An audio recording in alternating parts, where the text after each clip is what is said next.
नमस्कार, मी सुरेश चिरडे. आपण पाहतात महाराष्ट्र 24 न्यूज.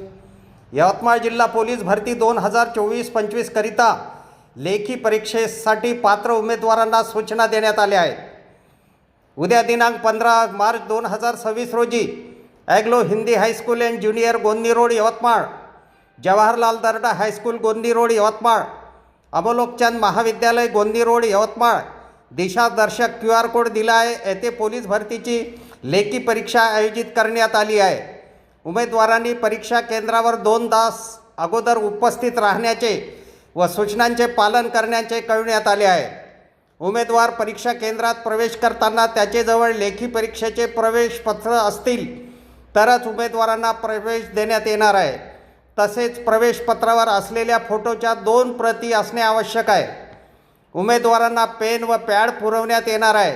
कोणतीही वस्तू उदाहरणार्थ पेन, पेन्सिल, खोडरबर परीक्षा केंद्रावर नेण्यास प्रतिबंध करण्यात आला आहे. परीक्षा केंद्रात भ्रमणध्वनी, digital diary, microphone, micro camera device, calculator, digital notepad, notes पुस्तके, earphone, hearing aid device, smart watches, smart eye glasses इत्यादी मनाई आहे. कॉपी अथवा गैरप्रकार करणाऱ्या उमेदवाराविरुद्ध कडक कायदेशीर कारवाई करण्यात येणार असल्याचे जिल्हा पोलीस अधीक्षक कुमार चिंता यांनी कळविले आहे. आमच्या पुढील बातम्याचे अपडेट पाहण्याकरिता आत्ताच आमच्या चॅनलला सबस्क्राईब करा व बेल आयकॉनवरती क्लिक करा. धन्यवाद.